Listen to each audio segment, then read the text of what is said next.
Hello everybody, welcome to mystic world 1111। मेरा नाम राबिया सलीम है और ये आप लोगों की क्विक एनर्जी अपडेट है। हम देखेंगे आपके पर्सन की करंट फीलिंग्स, थॉट्स आपके लिए क्या हैं।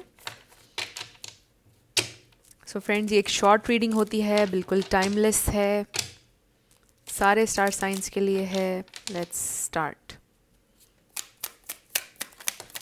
There feelings and thoughts. So सबसे पहले है knight of pentacles, Six of Swords. So there is this energy of moving on.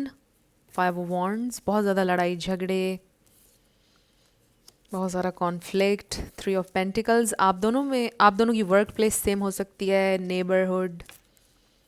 Queen of pentacles, so may be you are waiting for them कि ये इंसान आपकी तरफ आए और वो भी खामोश हैं। Four of swords, oh God, ten of swords and then judgement. So यहाँ पर Taurus, Virgo, Capricorn, Libra, Gemini, Aquarius, ये स्टार साइंस यहाँ पे स्ट्रॉन्ग हैं। थ्री ऑफ कप्स बॉटम पर है। थ्री थ्री आपके लिए इंपॉर्टेंट हो सकता है। Five of pentacles, there is this energy of loss, grieving, sadness, a lot of pain. बहुत ज़्यादा पेन है इस एनर्जी में। सो ये इंसान बहुत सैड हैं, ऑब्वियसली आप भी बहुत सैड हैं, बट आप दोनों के दरमियान बहुत ज़्यादा कॉन्फ्लिक्ट मुझे ऐसा लगता है कि रीसेंट पास्ट में या रिसेंटली हो रहा था, और इसलिए फिर आप दोनों में से किसी एक ने डिसाइड किया कि it has to end now. अब जब एंड हो गया है तो अब बहुत ज़्यादा तकलीफ़ हो रही है, बहुत ज़्यादा तकलीफ़ हो रही है। So may be it was necessary ताकि ये इंसान रियलाइज़ करें विद द जजमेंट। ये वेकअप कॉल है, और ये वेकअप कॉल इस हवाले से है कि ये इंसान को आपके साथ रेकन्सिलिएशन करना चाहिए। उनको ये महसूस हो रहा है कि उन्होंने आपको खो दिया या वो खो देंगे हमेशा के लिए, और वो बिल्कुल भी ये नहीं चाहते कि वो आपको खोएं। आपकी इम्पोर्टेंस, आपकी वैल्यू उनको पता है, कितना आपने इन्वेस्ट किया इस कनेक्शन पर। Excuse me. सनफ्लावर्स, ग्रेप्स आपके लिए इम्पॉर्टेंट हो सकते हैं, सिंबॉलिक हो सकते हैं।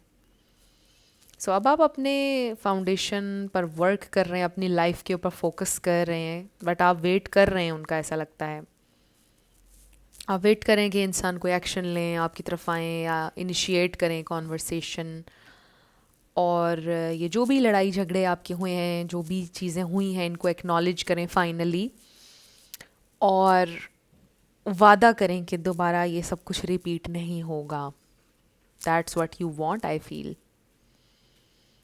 सो विद द जजमेंट ये इंसान को रियलाइजेशन तो हो रही है, पेन भी बहुत हो रही है, और वो चाहते भी हैं रेकन्सिलिएशन, और पॉसिबल भी है, नज़र भी आ रहा है इन द नियर फ्यूचर आप दोनों का रेकन्सिलिएशन हो सकता है। It's happening in the future. So ऐसा लगता है कि लेकिन पेनफुल बहुत है सिचुएशन ये। मे बी कोई वर्ड्स इस तरह के बोले उन्होंने, कुछ ऐसा कहा, कोई ऐसा इल्ज़ाम लगाया जो बहुत हर्टिंग था,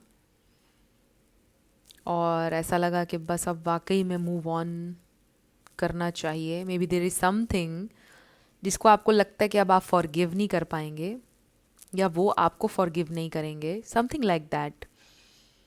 इसलिए एक होपलेसनेस सी महसूस हो रही है इस एनर्जी में, लेकिन ऐसा नहीं है। चीज़ें चेंज होंगी और चांस है कि आप दोनों का रेकन्सिलिएशन हो जाएगा। सो मे बी ये ब्रेक नेसेसरी थी, जैसे कि हम हमेशा कहते ही हैं। समटाइम्स ये इसको ऐसे देखा जाता है कि it's a blessing in disguise. इस ब्रेक की वजह से, इस लड़ाई की वजह से, इस हार्ट ब्रेक की वजह से आप दोनों पहले से भी ज़्यादा एक दूसरे के करीब आ जाएंगे, पहले से ज़्यादा एक दूसरे को अंडरस्टैंड करेंगे, बॉन्ड आपका पहले से ज़्यादा मज़बूत हो जाएगा, एक दूसरे की वैल्यू को पहले से ज़्यादा समझेंगे इस बार अच्छे से। मतलब है कि दोबारा इस तरह के ब्रेकअप में नहीं जाना चाहेंगे, एक दूसरे की कमी को इतना इंटेंसली महसूस करेंगे। सो आई डेफिनेटली फील कि ये इंसान आपकी लाइफ में वापस आएंगे। अभी तो मूविंग ऑन की एनर्जी है, लेकिन वापस नज़र आ रहा है कि आएंगे, but it may take some time, क्योंकि ये नाइट ऑफ पेंटिकल्स है, दिस इज़ स्लो।